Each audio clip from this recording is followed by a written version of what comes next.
All right, I'm going to show you here how to do an empty layout. I am going over this in class, but in case you want to see it again, this is pretty much what I'm going to show in class. So the first thing that I know I need to have is I need to have a dominant photo. So I'm going to use the rectangle frame tool. So it's the rectangle with the X through it.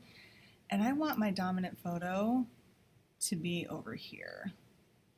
And remember, dominant photo, you want it to be big. So I'm going to put it right there, which is pretty big.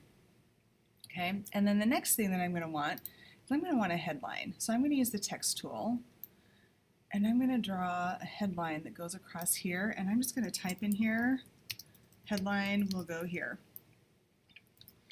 And I'm going to make that font size super big so that I remember that it goes there. Then I can pull this up a little bit just for now. And then underneath the headline, but I'm going to kind of design this off to the side a little bit. Let me put on my grids and guides. I'm going to design a deck right here underneath it, about a pica underneath. And so I'm going to do this right here. And it doesn't need to be too big, too deep. And I'm just going to write deck, whoops, will go here.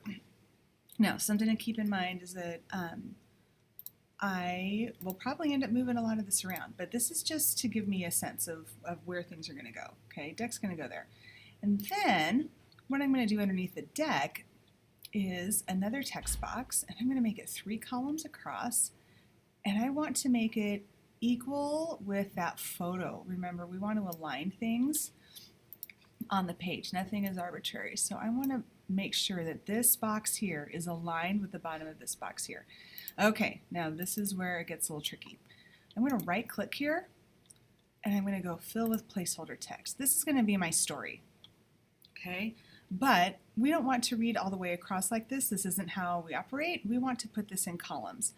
And so what I'm going to do, up at the very top, there's this letter A. Underneath that, it's called paragraph formatting. All the way over here, and I'll try to make the arrow big right there. You've got these 3 little boxes here. I'm going to change that to 3 columns. This is going to be my story. Okay. Now, if I've got a little red cross right here, that's overset text. So what I'm going to do is click on that, click over here, delete what's in there, use the black arrow, reselect that box, and now I don't have any overset text there. So that's my story right there. Okay. Then I'm going to need more photos. So I'm going to start right at this line right here, and I'm going to put in, I don't know, maybe like this. And I want these photos, oh, maybe I want this down a little bit. Again, I'm just kind of making this up as I go. And I want these photos to go all the way across this way. Now remember, if I hold the Option key and click and drag, then I can just make this over and over and over again. Okay. And look at that.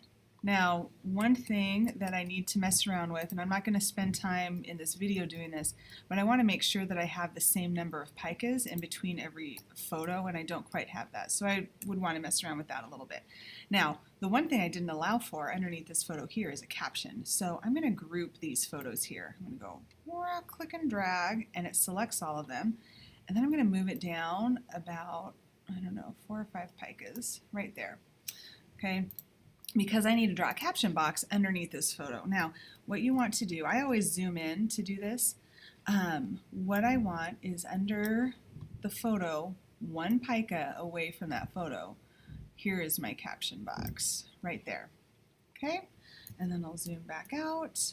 And then I also need to draw caption boxes underneath these photos. So I'm going to draw a caption box. And the same thing, I'm going to use my black arrow. I'm going to use that Option trick to copy all of these captions. Okay, and so now I've got a dominant photo, I've got photos over here.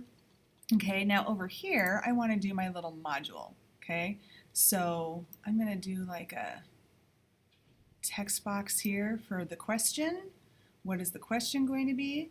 And then again, we want to do photos for the heads, And again, I'm going to use that option trick, option click, drag it down, option click, drag it down. Maybe I just want 3, so I'm going to go all the way down here.